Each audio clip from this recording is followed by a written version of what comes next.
Let's call the meeting to order. That's what I'm thinking. All commissioners and the mayor are present, so we have 100% attendance today. Item number 2, the commissioner's request, discuss any item of concern on the regular session agenda of November 19th, 2019. Looking around the room, looks like everybody's happy. Alrighty. Number 3, present call construction manager at risk update. Thank you, sir. Yep. Feels like I just was up here. So we're progressing quite quickly on our CMAR selection. What we'd like to do is kind of start us off in the usual way, show you where we're on in the program, and then we'll have some representatives from Garney come up and chat with you. Michael? Thank you, Chris. Good evening, Mayor, Commission. Hey, Chris, I don't remember if in the slides we talk about the selection process and the I committee. can go through that when we get there. Thank you. I don't think I have those slides in here. Okay, well, I didn't think so, but it'd be good for everybody to know. Thank you, Gerald. Good evening. Good evening. Let's start with a quick update on our land acquisition activities.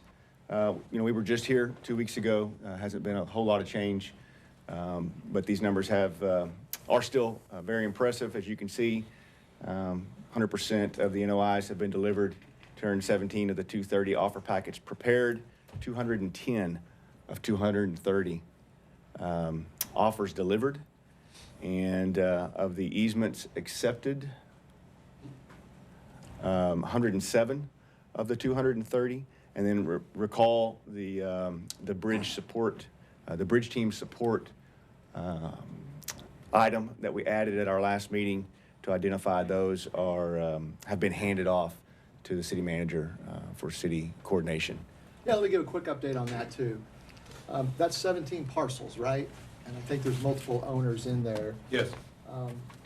Part of the concept when we set this land acquisition process up was when Smith Roberts, a professional company that does land stuff all the time, had reached what they think is the end of the road in negotiations or visiting with people, they turn it over to the bridge team, which is really Chris, myself, Carol, and outside counsel. After making all of these efforts, I believe we're pretty close to at least a couple people looking to the legal process to work through the remedy for them. And I think you may see some items at the next meeting, or certainly by the next one, on that. It's not something that we wanted to do, but I think, again, we've exhausted all our efforts to communicate and to resolve differences. So I think that's where we're at.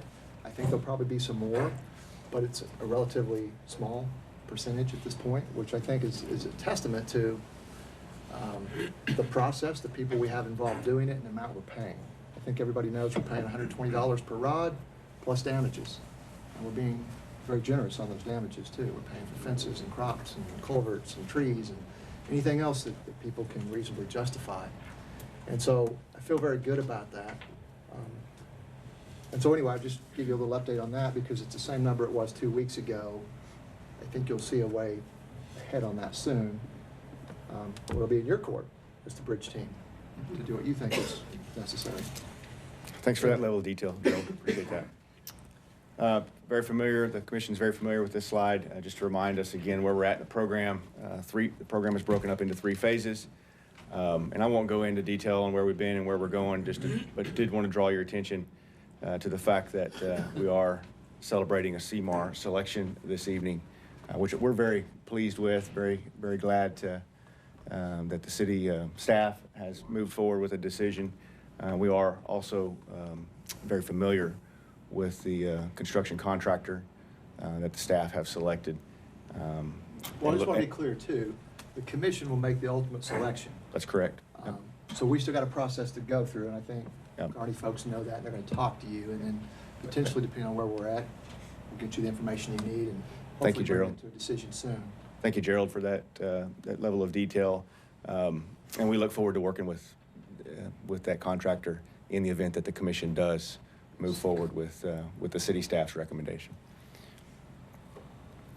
Also, we're going to add a new slide here now that we have kicked off the design phase I'll give you guys a little bit of a progress update on the design status. I did that in more detail at the last meeting. I actually had a slide for every infrastructure piece talking about what some of the design tasks have occurred since we started design. But I think this might be more relevant to this body. If you guys want more detail, obviously we can provide it.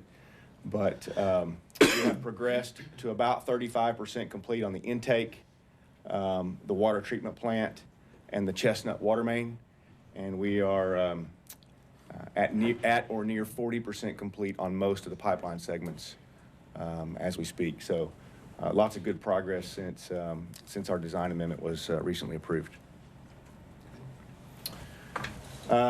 Remind you again about some of the critical path items that are still remaining before we can get to loan closing. That is what we are identifying as the critical path to get to that loan closing date. The first one here is the completion of the NEPA document, the environmental assessment. So that is planned for completion in July of 2020. The second one is the completion of the land acquisition process, which is right here, currently scheduled for April 14th, 2020. Now, I reported lots of progress tonight on that. City manager did as well, as I did 2 weeks ago. I will remind you that we still want to remain very diligent in those efforts and keep our foot on the gas, I think is the term that I used at that time. The other critical milestone that we need to obtain before loan closing is this approval of the engineering report. That is an Oklahoma Department of Environmental Quality requirement. And I believe, if I'm not mistaken, we are meeting with that agency on Thursday of this week. Correct. To finalize completion of that report well ahead of schedule. And then finally, the last item that's kind of driving that critical path is the Oklahoma Water Resources Board loan closing. And so with that brief program manager and design engineer update, I'll turn it back over to Chris. Okay, the source selection committee, 5 key staff members. I believe they're all in this room. We went through the 3 RFPs that we got. We evaluated them independently, came together as a committee and discussed them and provided our recommendation as to the firm that we thought was best qualified to meet the needs of the city of Enid. And those needs are defined as to be our construction manager at risk to help us finish this program. Last week, we went and did site visits. There was a lot of road, a lot of travel. We were very pleased. I can speak for myself. You can ask any one of the other ones that are here. We did our due diligence. Where did you visit? We visited a rather large construction site down in Texas, some 75 million gallon a day water treatment plant on 1,200 acres, a large number of large cranes standing in the air, and we're just like, we're small compared to this thing. And then we went up in in Kansas City and looked at a water treatment plant that was built by Garney as a design bid build. Came online about 10 years ago. The workmanship from that time to the time that we were there last week was really pretty nice. It was really good. It was really great. The concept behind the plant, the construction behind the plant, the happiness of the owner was fantastic. And so we asked the question, of all the things that you did when you built this plant, give me the top 2 or 3 that you would do different. The plant operator, the guy who saw it through construction, took him a while, but he said, oh, I'd put our downspouts underground instead of across the concrete. That was the worst that he had. And that's after 10 years. So we feel like we've done our due diligence. What I'd like to do is I'd like to bring David Burkhart with Garney Construction up here, have him tell a little bit about his firm and about himself, and mark this as the interview with the commission to determine, make sure that we don't have anything that's grossly in error, and we'll continue our negotiations and bring back a contract award. Okay? So that's where we're going, that's where we've been. David? Thank you. So, thank you for inviting me here to join you this evening. Wanted to give, my name's David Burkhart. I work with Garney Construction. Been an employee owner of Garney for roughly 15 years. I'll talk a little bit more about the fact that we're 100% employee owned as we go through some of the presentation. Currently, I'm the director of our central pipe operation, so the central part of the United States. Just a very quick overview on Garney, and I apologize.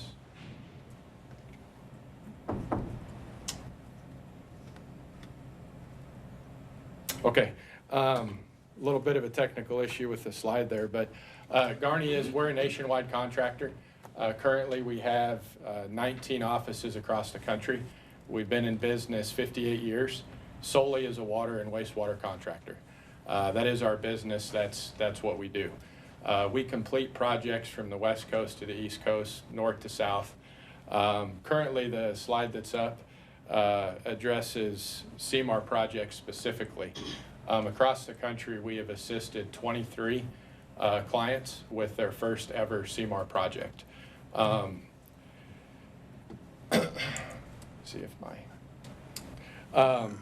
regionally, we've constructed 186 projects. The region that we picked was Kansas, Missouri, Oklahoma, Arkansas, Texas. This is 186 construction projects, all in the water, wastewater field within the last 10 years. Of those, 23 of those, $3.4 billion in value in the last 10 years in those projects. Of those projects, 20 of those were CMAR. So you can see a pretty heavy concentration of CMAR in Texas. CMAR's been commonplace in Texas for roughly 10 years. We were a part of the first ever CMAR project in the state of Texas in San Antonio on the Riverwalk for the San Antonio Water Authority. Since then, we've constructed, as you can see, multiple CMAR projects in Texas, also up in northeast Kansas. In Oklahoma specifically, we have constructed 16 projects, again, within the last 10 years. Majority of these have been around the Oklahoma City area, with a few in Tulsa, Claremore, and in northeast Oklahoma. So, very general overview about Garney. And one thing I mentioned when I started is we're a 100% employee-owned company. I could talk for hours about that if you'd allow me to. But just in summary, you know, we feel like that makes us different than a lot of other companies in the industry. We feel like everybody that we bring to the project takes a personal sense of ownership in the project and truly has a vested interest in the success.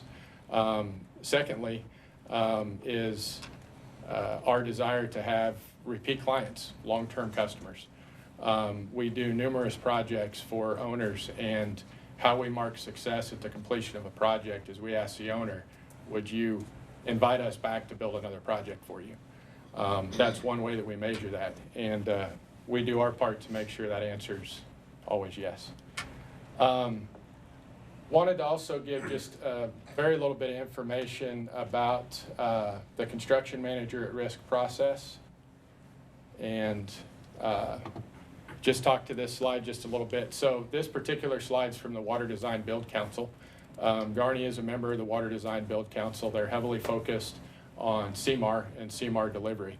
What this slide indicates is, first of all, the owner, City of Enid, and the contractual relationship between designer and CMAR.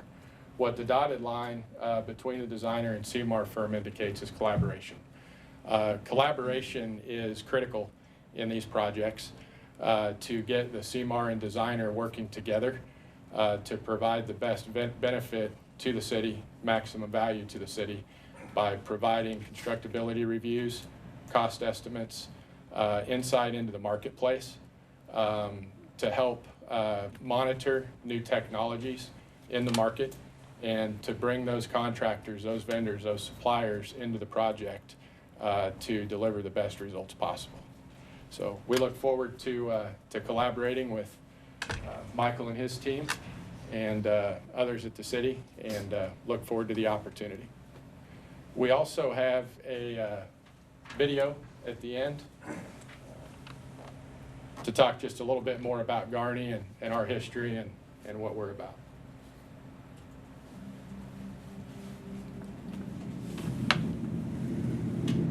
Water. Ever wonder who takes care of it?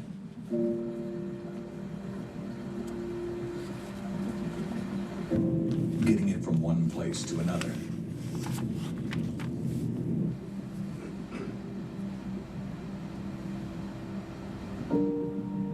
Where the clean water comes from.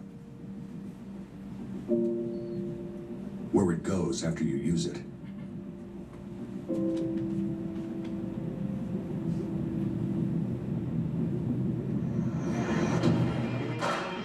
We do. That's us. That's exactly what we do. Since 1961, Garney has focused solely on improving quality of life through water and wastewater construction. It's what we do. We love it. We build treatment facilities, pipelines, pump stations, and storage tanks. We build them for municipalities, the federal government, industrial companies, and private developers. Our offices and crews cover the nation. The foundation of our success stems from our culture and ownership structure. We're 100% employee-owned, which means everyone from the CEO to a field craft has a stake in the company.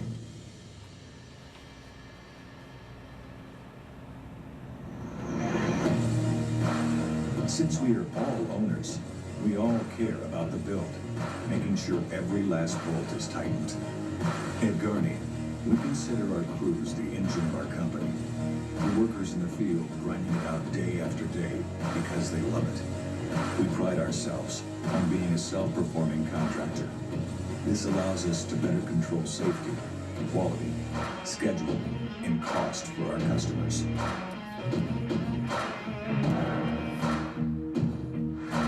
Water is our passion. We're the ones with dirt under our nails, the ones who earn our shower every day.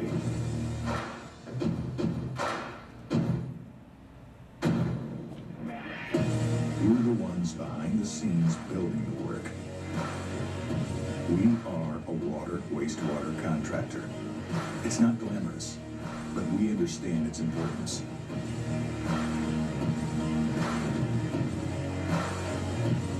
Our world revolves around water.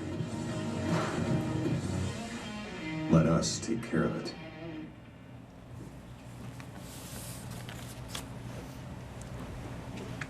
Okay, this is your opportunity to ask questions, if you have any. Yeah, David, one thing you may talk about is the plant that I believe was in the Dallas area that Yes. staff went to visit. That was a CMAR project, right? That's correct. So that Could you particular. talk about that a little bit more? It's a big pipeline, bigger than ours, et cetera. Absolutely. That particular project is a Lower Bodart Creek project. It's for the North Texas Municipal Water District. Garney has 2 CMAR contracts on that. The first is for the new Greenfield Water Treatment Plant. Phase 1 of 4. Ultimate build-out capacity on that's roughly 300 million gallons per day. The current project is roughly 75 million gallons per day. Contract value on that is approximately $420 million for the construction of the water treatment plant. In addition to that, we have a second contract with North Texas Municipal Water District to be the CMAR on the raw and treated water pipeline. The raw water pipeline is approximately 40 miles of 90-inch C200 steel pipe and 25 miles of 84-inch C200 steel pipe. So we carry the water from the reservoir through the raw water pump station that's also in our contract, through the raw water pipeline into the treatment plant, and then deliver it down to North Texas in the city of McKinney. So that is being delivered through the CMAR process. And we've done multiple CMAR projects with that particular owner. Bodark is the 4th CMAR that we've done with North Texas. Was that pipeline, that 40 miles, was that a separate contract from the water plant? Is It that what I was. heard you say? Yes. The water plant was 400 million. How much was 40 miles of 90-inch pipe? It's approximately 300 million. The treated water phase of that is still under design, so the pricing is not final. But the pipeline is estimated to be roughly 300 million. That's raw and treated, so all 65 miles. What's the average size project that you do? We I know you've got both ends of it, but what's normal? What's just average? Great question. We cover all ends of the spectrum, and really it depends on the market and our clients. In the south and southeast, it's typically some smaller diameter, more urban work. Through the central part of the U.S., larger diameter cross-country type work up into Denver and the Front Range. There's a mix of both. And then you shift out to California, and there's a mix of private and municipal work. So we do private, municipal, federal, and industrial all across the country. So it's just heavily dependent on what our clients ask of us and what particular region we're in. So you were saying that all employee-owned, but I'm assuming you'll still have subcontractors, right, that come in on this project? Yes, absolutely. Right. So we have the ability to self-perform, but we also understand that there's value in allowing specialists to do what specialists do. There are subcontractors out there that do specialty work that we do not do. And it's important to recognize that. It's important to bring those people into the team and make them part of your team. David, self-perform, does that mean your company has the capability to do the whole project, but because you have the specialist and things you subcontract? What does self-perform mean? So we have the capability, yes. Through this platform and our experience in delivering CMAR projects, it's not always the case that we self-perform. Oftentimes we go out to the market to generate competition from multiple bidders so that we get the most competitive pricing. So we're required to bid the project in a similar or identical fashion to all of the competitors. So multiple bids will be received before an award is made. So that's a process in Texas and very similar here in the state of Oklahoma, where we don't negotiate the self-performance of the work. We actually have to compete to self-perform that work.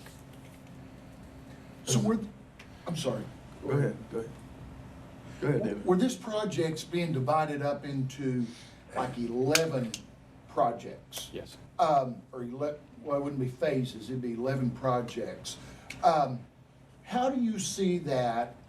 Because when we took the tour, I was curious, would you won't start on one end and work all the way one direction? I mean, will you break up and have multiple crews on different sections, or to expedite this? I mean, how do you see that? And I know this is early on, so. We have some different ideas in how we would approach a 70-mile pipeline and how we would construct that, but a lot of that comes through discussions and collaboration with the design firm and also with the city to determine what's the most critical and how do we structure this and how do we schedule it to best service your needs. So I'd say at this point, we don't have that defined, but something that we would be working through during the early phases.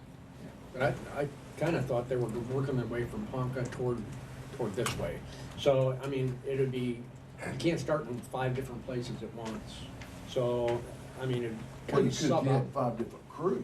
Well, You know? I suppose, but I mean, if you got your premium welders and that's what you need, you can't split them all over the place. You gotta use the talent where you need it most. So I'll generally, I think they start at that end and moving their way. Yeah, and it really depends on the requirements and the desire, and I will tell you the Bodark project as an example, the raw water pipeline, 40 miles, is broken into 3 sections. Currently we have 4 different installation headings, so 2 in one section, 1 in one section, and 1 in another section. A lay heading would be, currently this pipeline's divided into 8 segments. We would, just in conversation, consider those 8 individual segments, where each one of those segments may have an installation crew or a lay heading that would be installing the pipe. So there's certainly an opportunity to install multiple segments concurrently, but again, just depends on project needs and some conversations that we'll have during pre-construction. Can you, oh, go ahead. Talk a little bit about the 2 milestones that you've got that we talked about. What happens, how fast? Pre-GMP and pre-construction. Pre-construction. So the way the RFP was written, there's a pre-GMP phase, which is the first phase where it would be our job to work with the design team in the city and develop a cost estimate for what we would believe to be an opinion of probable cost is what it's called, or an OPC estimate from our perspective. So that's phase 1. So Yes, before sir. you go into phase 2, what's your experiences of the range that we get at that point? The range of pricing Yes. as far as how much Plus or you're, minus, how many percent? Give us, can you quantify that from your past experience that at that point we're within 10% in either direction, or Are we 50%? talking about a contingency kind of number? Or construction? No, I'm talking about what it's gonna cost. Okay. it depends on a lot of factors. And the primary factor is the plans and design. Frankly, at this point, we've not had those plans made available to us. And so the information that we have is the information that's been shared through the RFP and through other means. So I would be able to answer that question better in a few weeks once we've had an opportunity to review the plans and sit down and talk with the engineers. David, just as a follow-up to Commissioner Stallings' question on the pre-GMP, when you do get, assuming we go forward and you guys are hired and you get plans, you're working with, I mean, we're gonna work with you, but part of that, the way I understand it, is getting an independent cost opinion from your company that knows how to build these things and can build these things. And so, what Commissioner Stallings was asking about, you may not know the range, but the Dallas project, you said there was a $400 million water treatment plant. Correct. Did that line up with what they were thinking it was gonna cost? I mean, is there anything you can help us with that? Because that's what the commissioners are probably very interested in knowing. Yeah, I think, so this would be in a later stage, but to relate it back to, a GMP or a cost estimate provided by Garney, historically, we have delivered our projects within roughly 2% of where the GMP was ultimately established. So that's after the 30% design, but during the GMP phase, historically, that's been our performance. Right, but I think the question Gerald asked was, how close is your GMP number historically to the 30% design that gets done by, in this case, our partner Garver, before you were brought in as a construction manager at risk? And yes, we're pushing. Yeah, no, I understand. Well, I mean, you know, Your ask the question question, is how you know, close, and and answer. let me make sure I understood. Your question is, how close would I expect our estimate to be to Garver's estimate? How Is that the close question? historically have your have your guaranteed maximum prices been to engineered projects at the 30% design stage? Very close. If the team collaborates and they work well together and we do our due diligence and value engineering exercises and we work together to really find the best way to build the project and the most economical way to build the project and look at different technologies. Now, there is some give and take along the way, certainly, where certain components that may be desired, but there's other components that function as well at a lower cost. So that's all part of the process. Not actually an answer yet, though. So let's try this again. The last $300 million water project you did in Texas, that was a CMAR project. It looks like there are a couple on your website that are touted. Were you brought in as a construction manager at risk after 30% design? It's typically at 30%. How close was the guaranteed maximum price to the 30% design estimate before Understand. you walked in the door? Very close. And I'm not 10%, less than 2%, 5%. 5%. Less than 5%, I'm going to Okay. say, because our job is to work with the engineering team to deliver that project at or below budget. Have you worked That's with our Garver job. in the past? We have. What projects have you worked with Garver Michael may speak to a few, but a wastewater treatment plant in Claremore. Okay. And there's some stuff, Fort Hood, Texas, and they're growing so fast, we're growing so fast, I lose track, but those are the And two that's that I fair. work Yeah, on. no, that's totally fair. Okay. Does So it under seem- 5% typically. Typically, yes, because again, our job is to deliver the project at or below the owner's. So presumably, sometimes Yeah, the 30% design stage is simply wrong. I mean, presumably, Garver could have something wildly off, and when you do your, before you get to a guaranteed maximum price, you're going to, check their numbers. And are there instances in which you come back to a community or a governmental entity, whoever it is that's hired you, do you frequently have to say, hey, listen, that 30% design work you did, your folks really missed something? Can you talk to me about an instance in which that's occurred? I would say not frequently, but on occasion, and those occasions typically revolve around market conditions, where Okay. a design may have been completed years ago, or initial estimates may be years old and market conditions have changed. Okay, But I would say it's not common. okay. Okay. That's encouraging. Good questions. I have one question. Yep. My question is due to the climate change. Do you have the technology to pump in water from the oceans and seas? And the reason why I'm asking this question is because you see all the fires going on in California, and people are migrating more to the Midwest. If it dries up in our reservoirs and lakes here, do we have the technology? The technology certainly exists, yes. If you're speaking to desalinization facilities, yes, there are. I know there's some experimental plants in California and Florida, and I'm sure there's some others, but the technology certainly exists, yes. Have you ever been involved in a direct reuse project? Been involved in multiple indirect reuse projects. But not a direct reuse project? No, not to my knowledge. Others in our company may have. Myself personally, no, we've not. So you were talking about market demand a while ago. The question that's come up quite a bit is, on a project this long, would your company go in and purchase all the pipe at one time to guarantee a certain price? Or how would that look? There's some different strategies there that will be developed during the pre-GMP and pre-construction phase. I will give you an example back to Bodart, because project that folks visited and is moving along. On that project, focused on the raw water line, 40 miles, 3 segments, we procured that during one bid letting. It was structured such that it would allow for the award of the pipe manufacturing to multiple manufacturers. So 3 segments were received. The award, 2 segments went to one manufacturer, 1 segment went to a different manufacturer. So there are times that it's procured at the same time, but certainly we would leave it open for an opportunity for award to multiple manufacturers.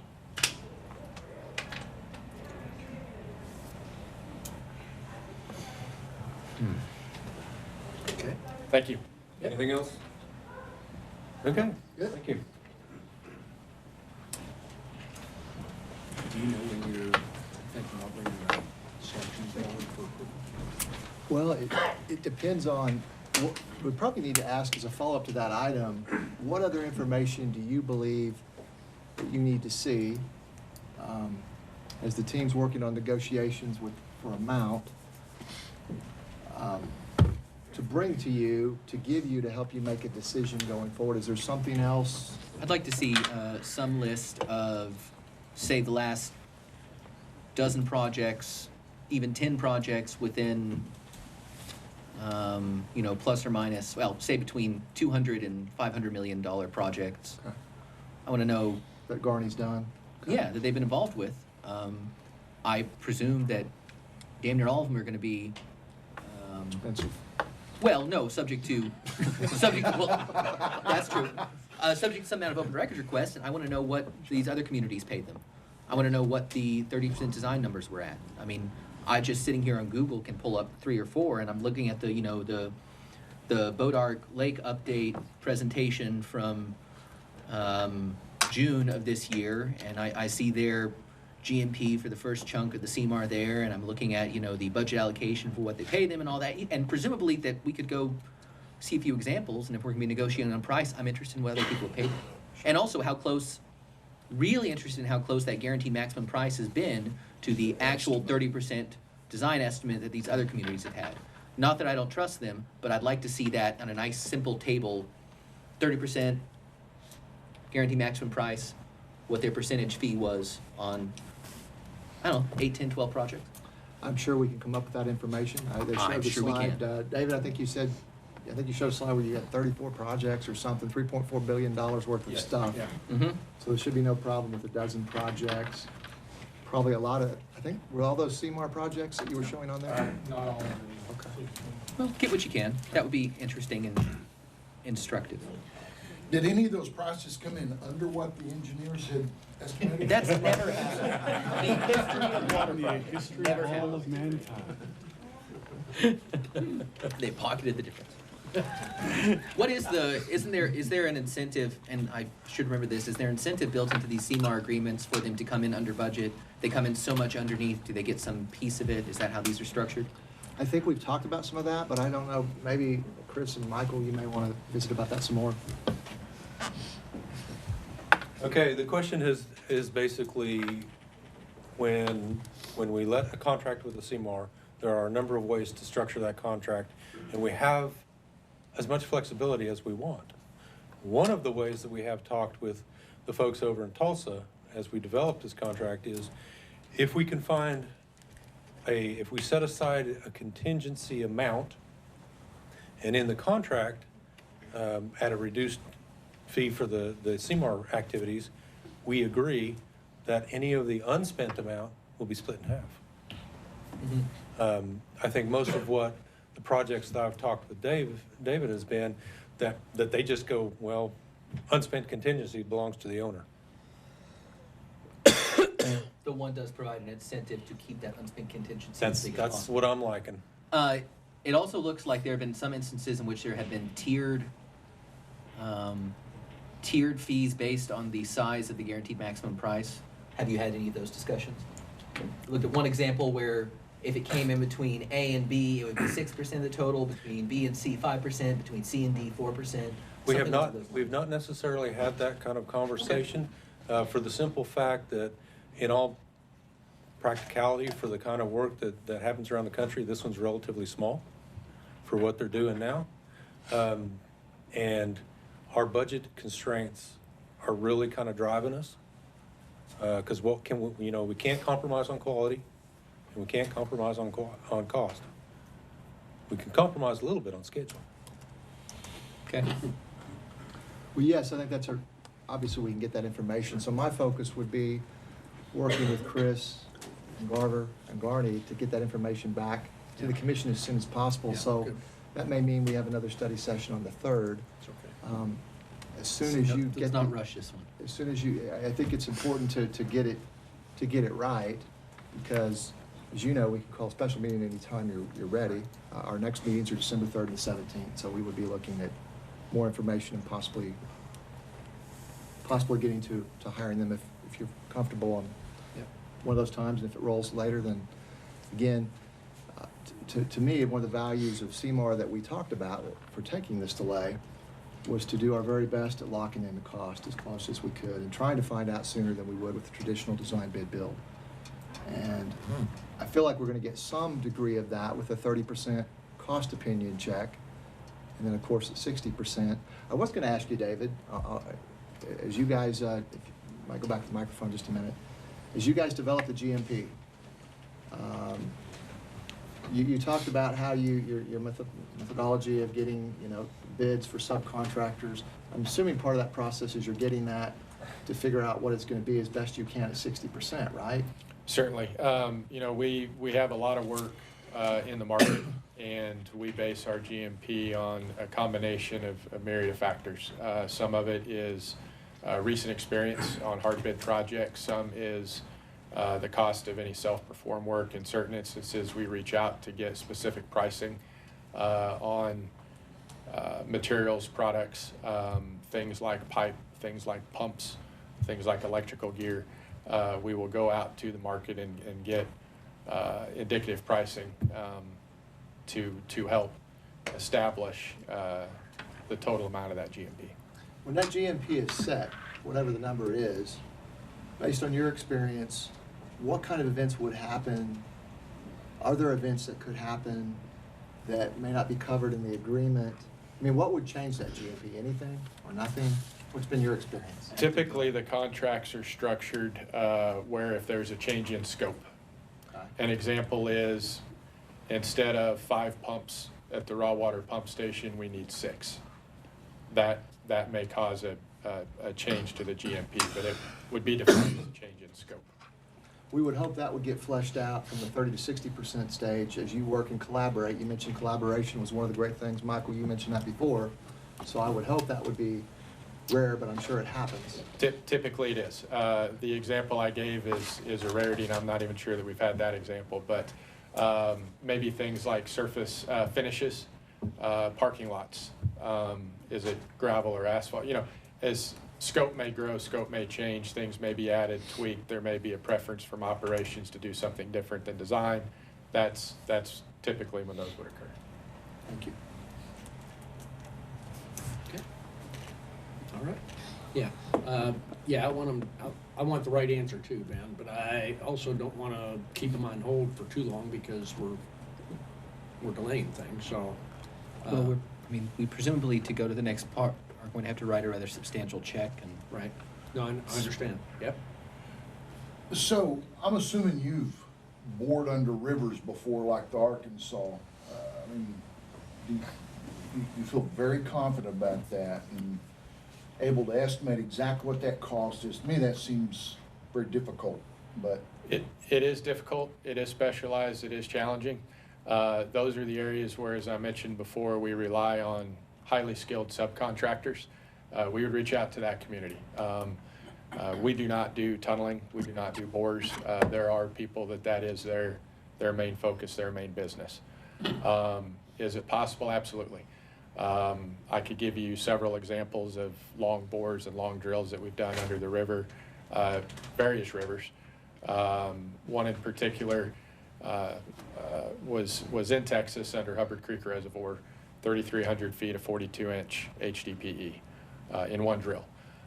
So we have subcontractors that we rely on to complete those types of the scopes of work.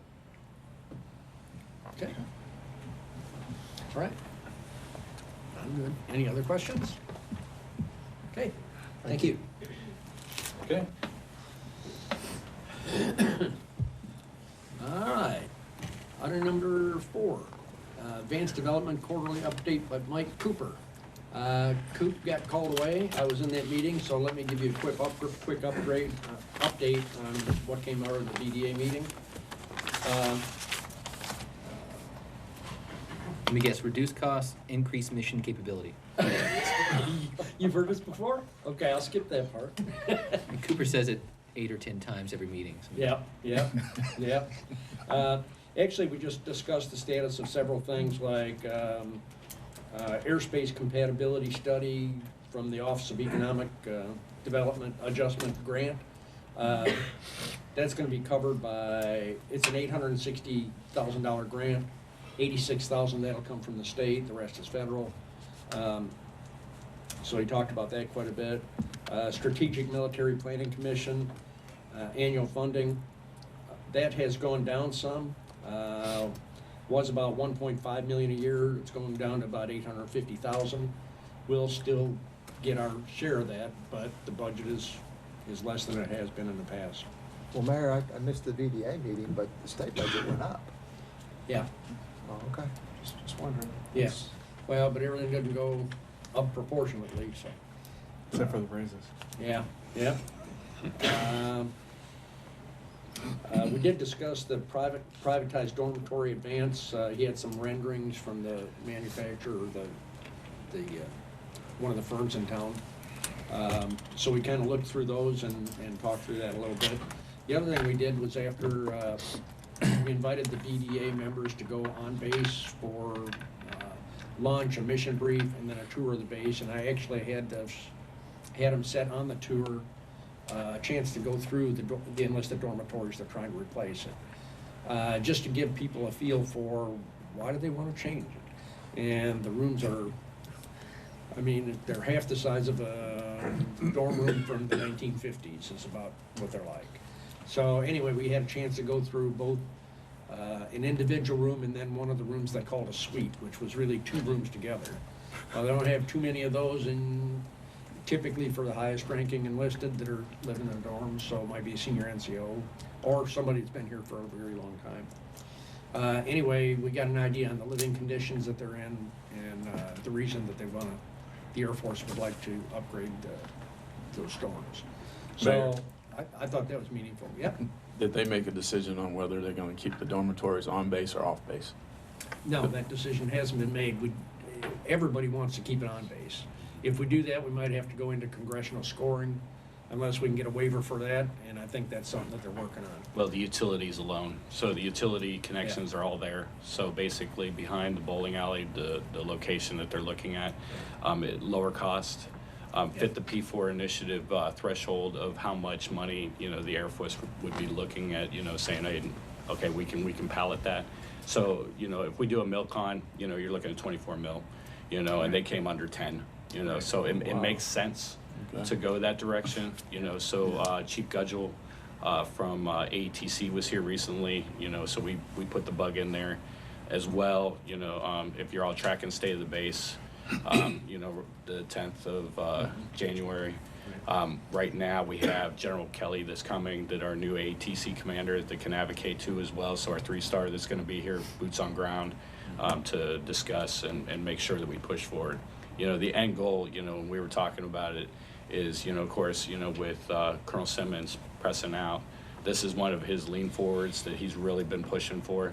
To have that, no kidding, to where we have it approved and able to break ground before he leaves would be amazing.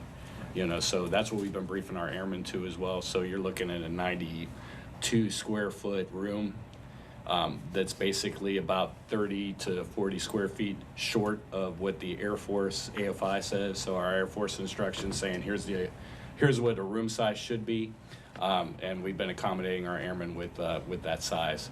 And they've been patient, but we're hoping that we get a good result, as it pushes through the wickets.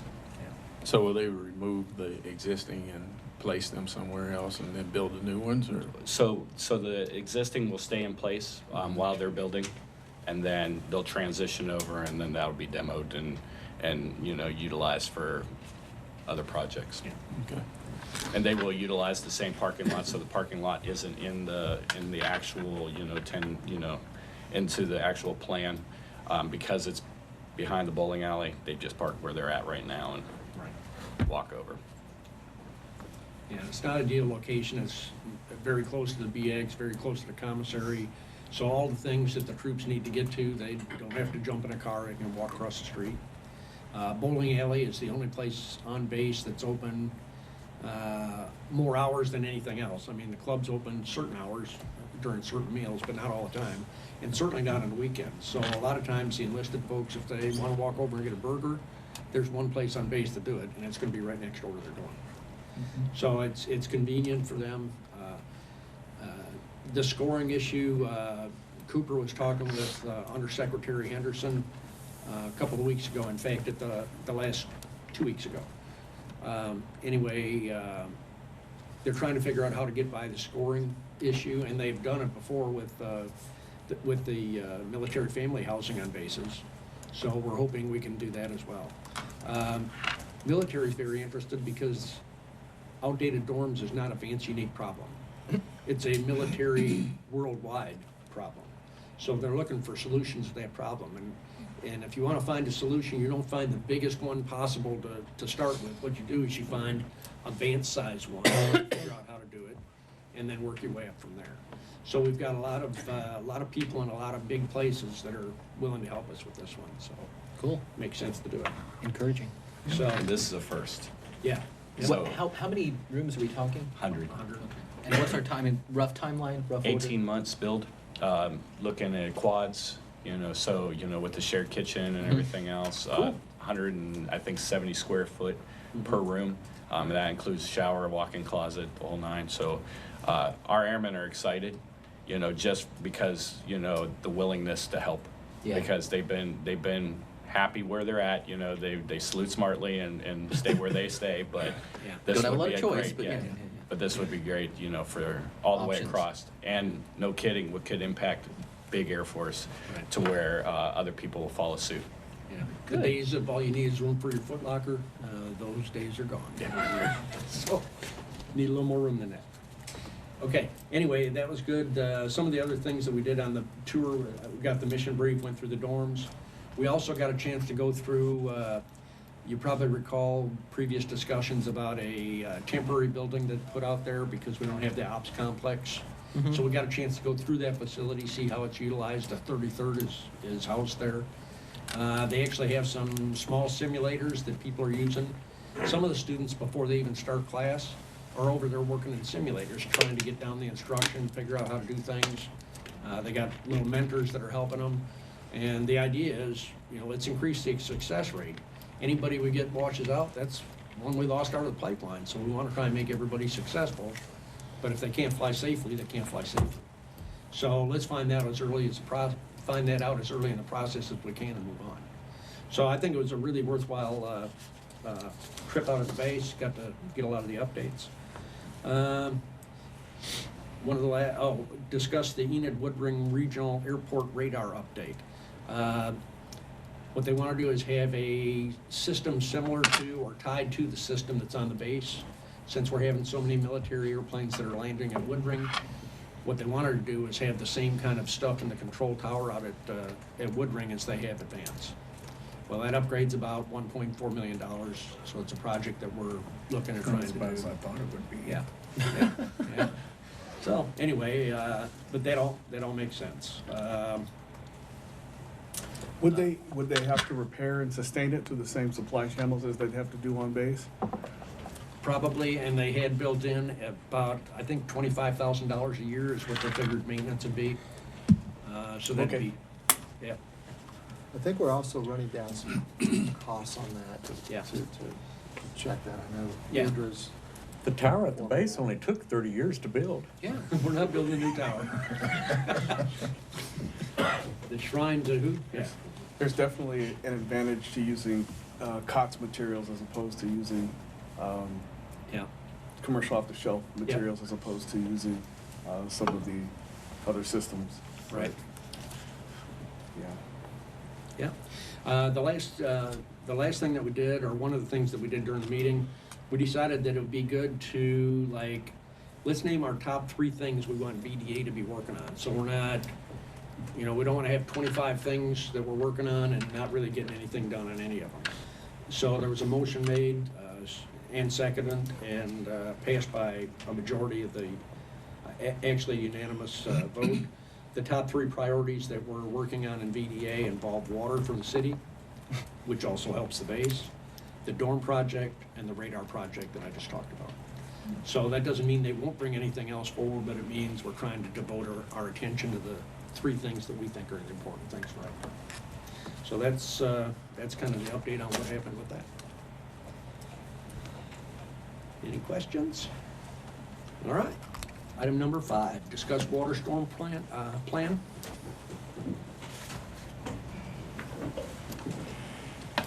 Yeah, Everett, Brian and Ashley. All right.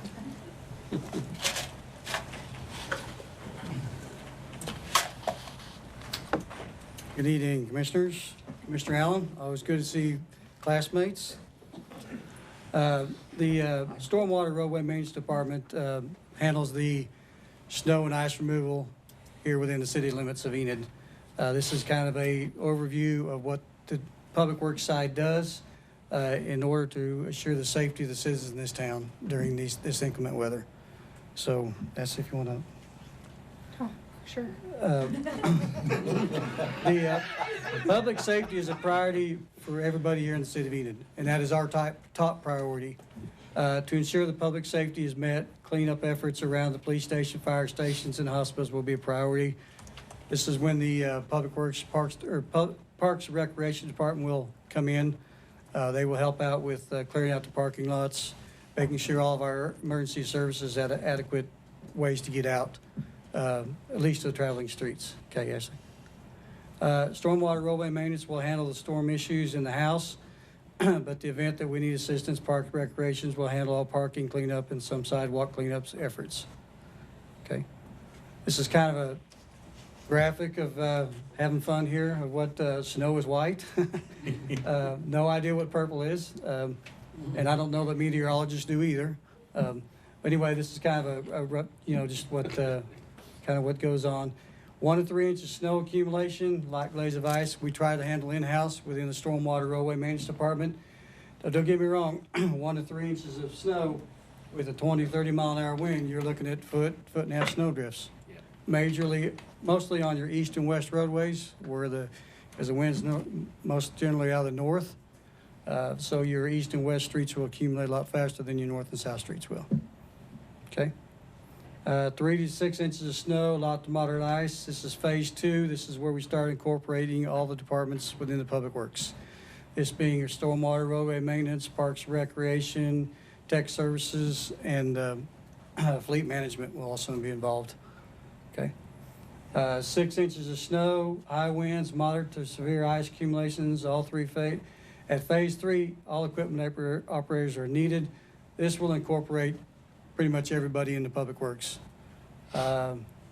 This is when, the roads are impassable. We work diligently to get where we can, when we can, but we can't be everywhere at one time. So we do the best. This is getting into the routes here. This is West Route 1, which is Owen K. Garrett to Carrier Road, and then Wheat Ridge back in towards town, the access road at Van Buren. The lines that are green, highlighted in green, are your snow routes. We are just like any other city. Sometimes we're just on a smaller scale.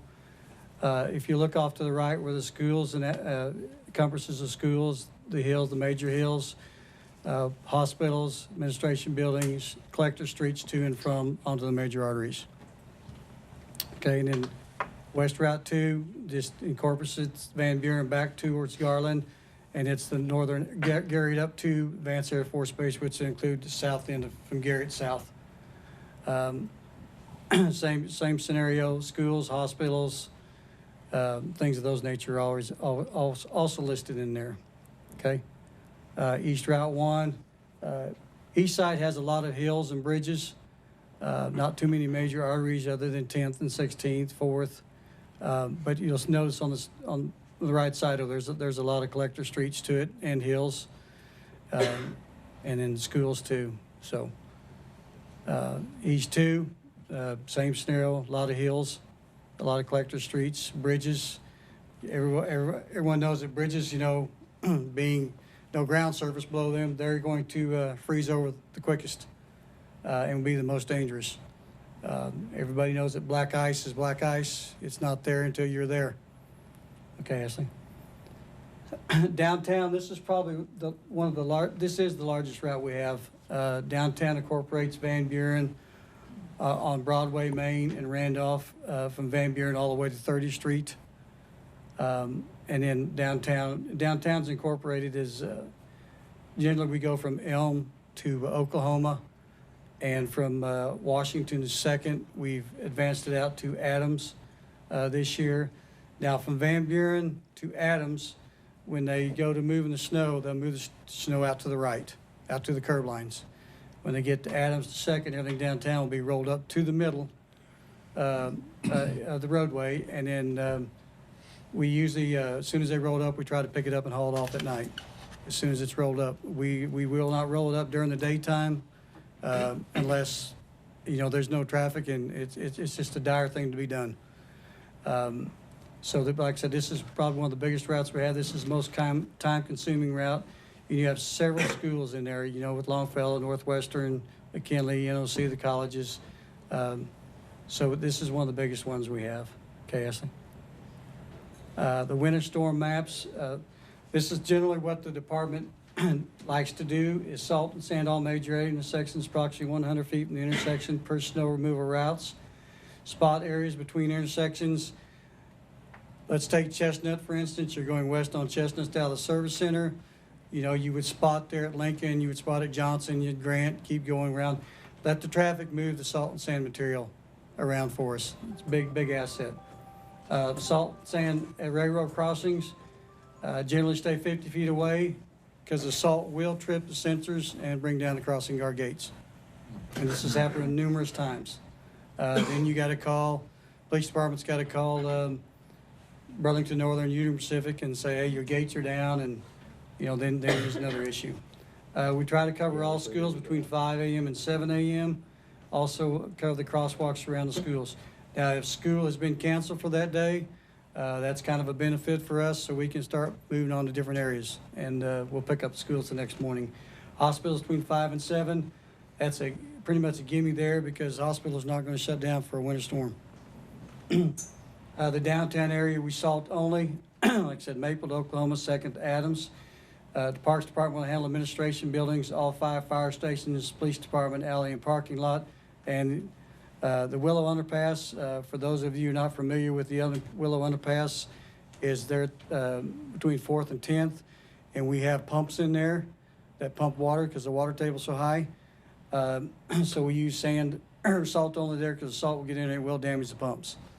And then that's a whole different scenario then. If the pumps are down, you get a lot of rain, you get a lot of flooding. Okay, I see. Brian, does the ground temperature impact your mixture of salt and sand? It does. Salt works best from about 24 to about 29 degrees is the best.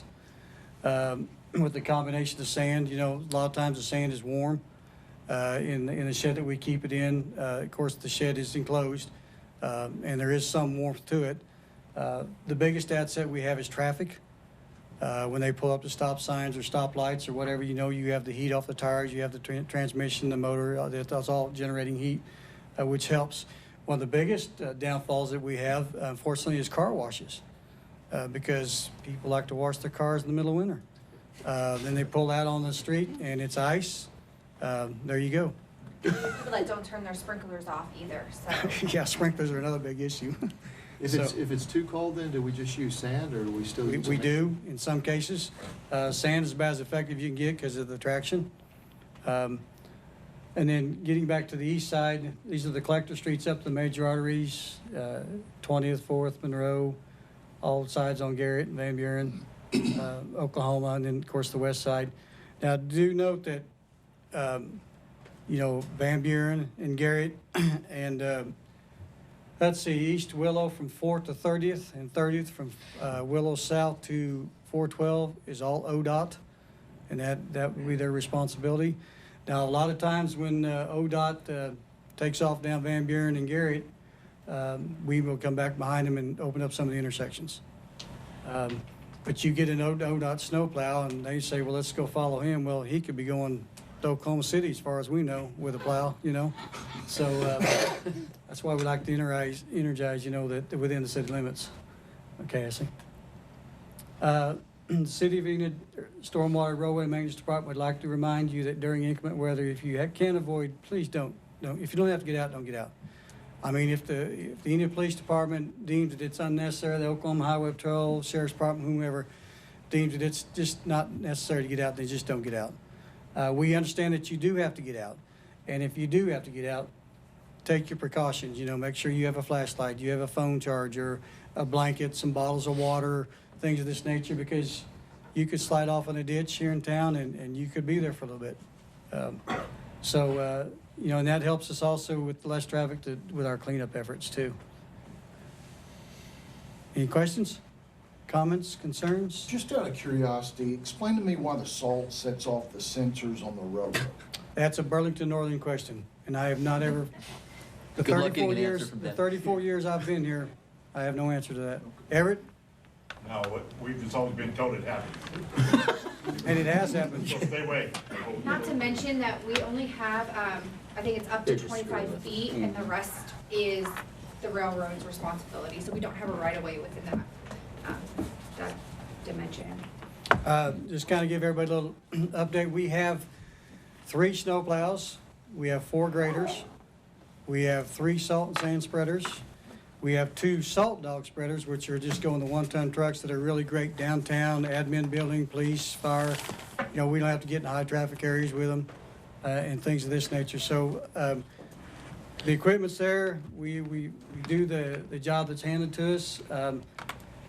This is just kind of a stormwater implement plan. This is a plan we hope we never have to use, you know, but if we do, we're ready to go.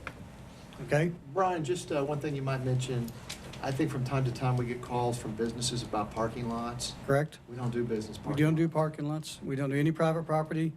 The major arteries, we don't do very much in residentials unless the residential is along an arterial.